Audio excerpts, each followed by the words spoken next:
Saludos amigos, bienvenidos a Líneas de Guerra, el canal de YouTube dedicado a analizar la actualidad política alrededor del mundo. El tema de la escena geopolítica global lo es sin duda las incidencias de la 77ª Asamblea General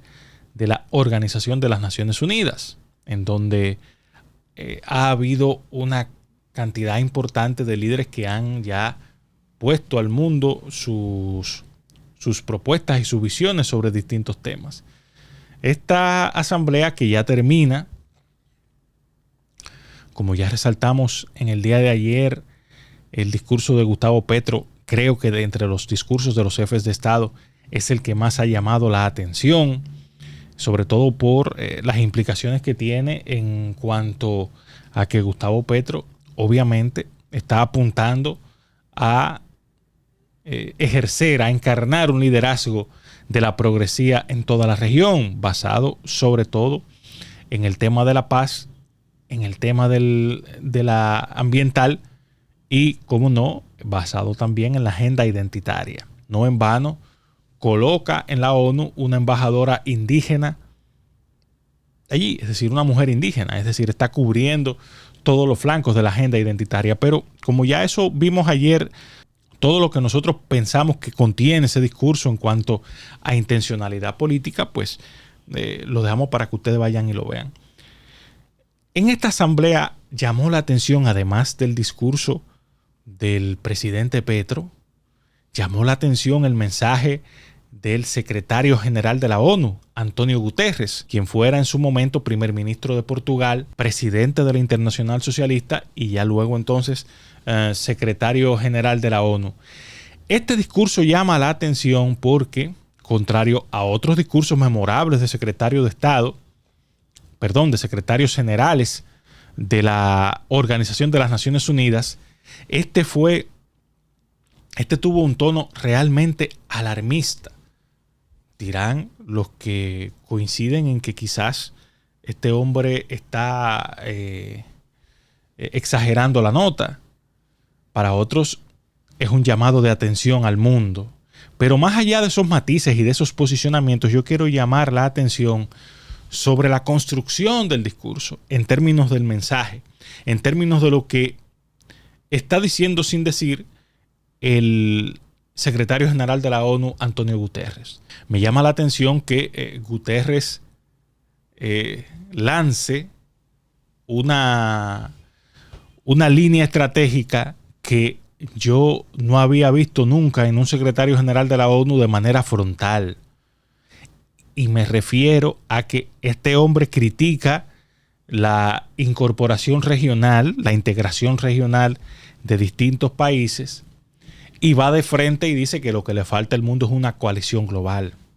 Entre los grandes críticos de la ONU hay quien establece que desde allí hay una agenda para crear un gobierno global. Y esta declaración, en el contexto en el que la hace Antonio Guterres, que ya lo vamos a ver ahora, pues evidentemente que va a dar pie a que mucha de la gente que tiene esa crítica, esa sospecha con la ONU, pues ahora la ratifique ya verbalizado en las propias palabras del secretario general de la ONU, que dijo muy claramente, en vez de que los países se estén agrupando en regiones, lo que demanda la situación es que empezamos a ver una gran coalición mundial. Esto lo decía en el entendido de que los problemas que tiene hoy día la humanidad son muy duros. Habla del tema del cambio climático, que ha sido un tema de agenda de la ONU desde hace mucho tiempo, que se intensificó a partir de aquel periplo que hizo Al Gore con su documental An Inconvenient Truth, una verdad inconveniente, en una traducción literal, una verdad incómoda. Entonces, primero llamó la atención con este tema, hablando de que tenemos un planeta mucho más caliente. Y es cierto. Ayer Ayer decíamos que los fenómenos meteorológicos que estamos viendo en los últimos años puede dar una idea de la realidad y la certidumbre de todo este tema del cambio climático. En lo que yo personalmente tengo mis reservas con todo este tema es precisamente en la visión de posible catástrofe global que pueda tener. Yo sí creo, por ejemplo, que nosotros tenemos que empezar a orientarnos hacia un mundo en el que haya un gasto más eficiente de energía y que haya también, como no, un nuevo tipo de energía con recursos renovables. Porque recordemos que el tipo de energía que hoy utilizamos de manera intensiva los seres humanos es una energía no renovable, es decir, son recursos finitos, cosa que no pasa con otros recursos como el sol, como la brisa, como el hidrógeno, por ejemplo. En ese aspecto yo coincido con esa agenda. Ahora, donde yo no veo cuál es la conveniencia, o sí, veo la conveniencia, lógicamente, para ciertos grupos económicos que viven de este tipo de cosas, no veo la razón por la cual los seres humanos tengamos que actuar de manera alarmada con ese tema, cuando podemos perfectamente trabajar en el marco de una agenda de desmonte paulatino de, primero, el consumo frenético de recursos energéticos que tenemos los seres humanos, y segundo, de la fuente de esos recursos energéticos. Y yo creo que ahí es que tenemos que trabajar, pero no sobre la base de criminalizar a todo aquel que tiene una visión crítica de todo lo que es el cambio climático. Y sobre todo partiendo de que a día de hoy no hay forma de que un país pueda desarrollarse sin un consumo intensivo de energía. No hay manera de que países de desarrollo medio pues puedan tener esa posibilidad. Es decir, que ahí tenemos una situación difícil, porque ya los países grandes pueden darse el lujo incluso de iniciar la transición sin mayores inconvenientes, pero los países pequeños no lo pueden hacer porque a día de hoy las tecnologías que producen energías renovables son muy costosas y además tienen un consumo de energía no renovable también muy alto. Es decir, que allí hay un nudo que el liderazgo mundial, en vez de dedicarse por una parte a criminalizar a todo aquel que no coincide con la visión catastrófica acerca del cambio climático, pues debe mejor enfocarse en buscar cómo desatar ese nudo que tenemos, sobre todo en los países de ingresos medios que no pueden iniciar una transición energética per se. La otra cosa tiene que ver con que la transición energética hay que hacerla con mucha inteligencia, sobre todo porque todavía tenemos una dependencia importante de los recursos no renovables. Miren, por ejemplo, cómo está Europa con el tema con la crisis en Rusia. Es decir, están a expensas de que Putin decida cerrar a cal y canto el suministro de gas natural. Y para ellos en invierno y en el propio verano puede ser una situación muy difícil. Y de hecho, hoy día, por ejemplo, los precios del gas natural en Europa están triplicados. Y eso se debe fundamentalmente a la situación de guerra y que en estos países de Europa que iniciaron una transición energética a ciegas, pues no previeron situaciones como la que estamos viendo ahora y evidentemente que esa transición les ha terminado golpeando muy fuerte, lo cual también impacta en otro elemento. Y aquí viene una concatenación importante. Cuando usted tiene contratado un recurso de gas natural a un precio bajo, pero en otro mercado le están dando el triple, usted fácilmente entonces deja de vender, paga la multa, corre ese precio de violar el contrato y lo vende 3 veces más caro. Y eso entonces genera un efecto de contagio en términos de suministro que lo vamos a empezar a ver en los próximos meses en estos países de América Latina sobre todo, lo cual va a plantear un problema. 2023 va a ser un año muy difícil para el hemisferio occidental. Fíjense que lo estoy diciendo hoy. no solamente por el tema energético, sino también por la crisis económica que a todas luces se está gestando en Estados Unidos, que Estados Unidos está camino a la crisis todavía. No está en la crisis por depreflación que todo proyecta en que va a caer Estados Unidos en el año 2023. Pero siguiendo en esta misma línea, otro punto que me llama la atención, porque es la cuarta vez que el secretario general de la ONU se refiere al tema de la posible crisis alimentaria.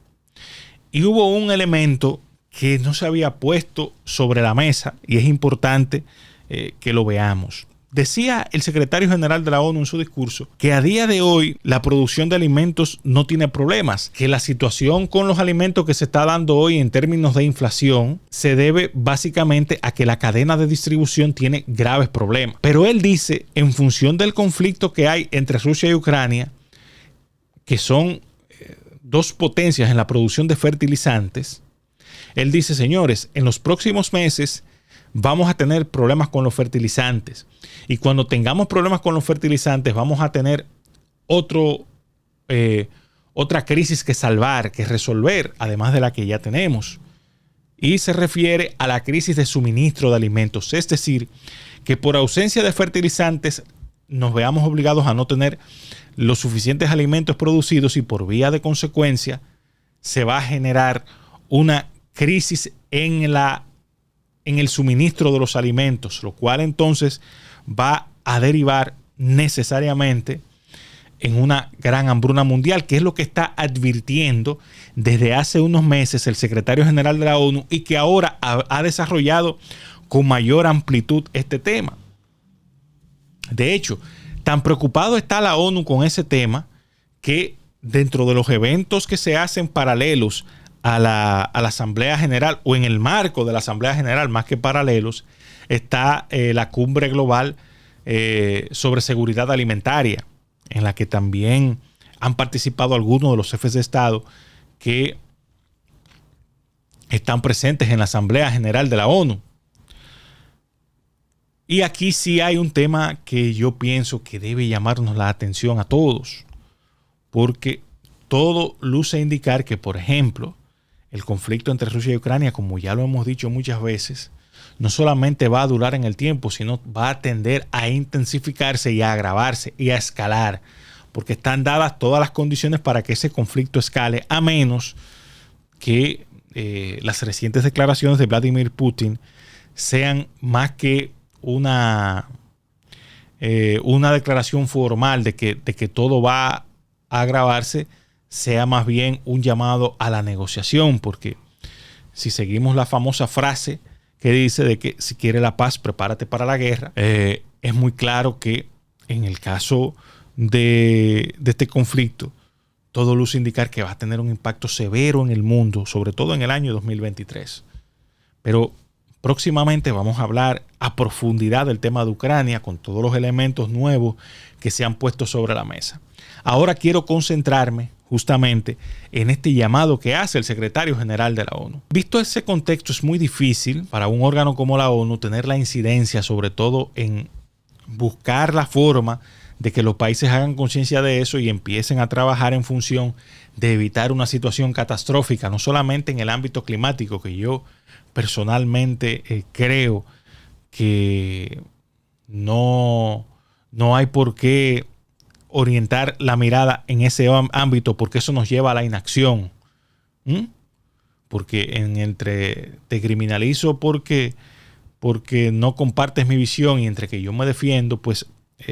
de tus ataques, pues nos paralizamos. Yo pienso más en una visión proactiva, más asertiva del tema, en la que hagamos conciencia de que sea que pensemos que que estamos cerca de una catástrofe, o sea que no lo pensemos, estemos todos de acuerdo en que tenemos que variar nuestros patrones de consumo energéticos y tenemos que lograr unas tecnologías mucho más baratas y accesibles de energías renovables. Pero en el tema de la crisis alimentaria, yo pienso que sí demanda una atención muy particular del tema. Yo pienso que aquí deben activarse los mecanismos de mediación en todo el mundo, sobre todo para garantizar o que en el conflicto de Rusia y Ucrania no se afecte esa parte, o que de manera alternativa empecemos a ver qué otras cosas podemos hacer para cuando ya el tema, esa crisis impacte el suministro de fertilizantes, porque real y efectivamente, visto desde esa óptica, la hambruna está como una posibilidad cierta en los próximos meses. Y las hambrunas impactan siempre a los más pobres, pero igual pueden llegar a otros niveles, porque una cosa trae la otra. Cuando usted no tiene alimento en su casa, empieza una guerra brutal por los alimentos, y eso puede generar pobladas y conflictos sociales en el mundo que nosotros no conocemos la magnitud de lo que puede ocurrir, sobre todo porque en los últimos 30, 40 años en el mundo no hemos tenido problemas de suministro de alimentos a alta escala. Fíjense que ya el tema de la desnutrición, que era del hambre y la desnutrición, que eran temas importantes de la agenda global, ya han sido desplazados de la agenda, porque en el mundo se producen los suficientes alimentos para el consumo de todo el planeta. Y hay que reconocer que se ha logrado en términos generales incluso también mantener el precio de los alimentos en costos razonables, solamente sometidos a los vaivenes naturales del mercado, de la ley de la oferta y la demanda, pero sin excederse. Yo creo que ha habido un importante esfuerzo por todos los países en el mundo en lograr que el ámbito especulativo en el tema de los alimentos no esté muy presente, pero ya tan pronto inicie una crisis, usted verá, porque es la naturaleza del ser humano, usted verá cómo el mercado de especulación va a entrar en esos commodities. Ahora, ojo, no quiero decir que no haya especulación con los alimentos, ni tampoco quiero decir que los alimentos no sean objeto también de negociaciones non santas. Sí lo son. Lo que quiero decir con todo esto es que eso se ha mantenido siempre, o en los últimos 30, 35 años, eso se ha logrado mantener dentro de unos parámetros que han sido bien llevaderos por la humanidad en su conjunto, al punto tal que, y ahí están las cifras, no me dejan mentir, que el hambre y la desnutrición ya no son un tema de la agenda global. Sí lo es, por contrario, el tema de la obesidad. Ya hemos pasado de un mundo que se preocupa no por la desnutrición, sino por la malnutrición. Porque, y esto está documentado en cifras, en el mundo hoy día hay más gente que muere por causa de la obesidad, o sea, del exceso de alimentación, que personas que mueren por déficit de alimentación, por desnutrición. Y eso es parte, claro que sí, de una política de una mayor producción alimentaria. En resumidas cuentas, estas palabras, este llamado de atención del secretario general de la ONU, Antonio Guterres, debe ser atendido por los líderes del mundo, pero con inteligencia. Me llama la atención esa parte de que este hombre haya hecho un llamado a la desesperada, pero para mí lo más relevante de ese discurso es que ya el secretario general de la ONU habla de frente del famoso gobierno global, de cosas que se le ha acusado últimamente a las Naciones Unidas permanentemente, y en este discurso pareciera darle la razón a esas acusaciones que mucha gente tilda de teorías de la conspiración, de que desde la ONU lo que se está buscando con toda esta agenda identitaria, con todo este tema de la Agenda 2030, lo que se busca es, al final del día, es que tengamos un gobierno global regido por la ONU. Desde el mismo momento en que el secretario general de la ONU se atreve, porque siendo la ONU un organismo multilateral, hay que calificar esto de atrevimiento. Este hombre se atreve a decirle al mundo, a criticar que los países se agrupen en bloques regionales y a demandar de frente el tema de una coalición global para enfrentar los graves problemas que tenemos como especie. Esto revela, si no creo, una intención manifiesta de crear un gobierno global de manera institucional, pero sí revela que desde allí se piensa que debemos estar regidos por un orden global de manera plena, regido, claro está, por los principios de las Naciones Unidas, que hay una crítica importante que le tengo a las Naciones Unidas, y es que su agenda ellos la imponen sí o sí. Es decir, siempre están tratando de imponer esa agenda con recursos, aunque tienen grandes fallas, como por ejemplo Haití, que me hubiera gustado ver al secretario general de la ONU dedicándole una parte importante de su participación a llamar la atención sobre el tema haitiano. Porque en el fondo la ONU y las grandes potencias sobre este tema lo que apuestan es a una solución en terreno dominicano del problema de Haití. Pero eso va a ser producto de una serie de videos que vamos a publicar la próxima semana analizando a profundidad este tema. Hasta aquí el video de hoy de Líneas de Guerra, no sin antes invitarles como siempre a que le den a me gusta, se suscriban, activen la campanita de las notificaciones y compartan con sus amigos y familiares nuestro contenido. Hasta la próxima.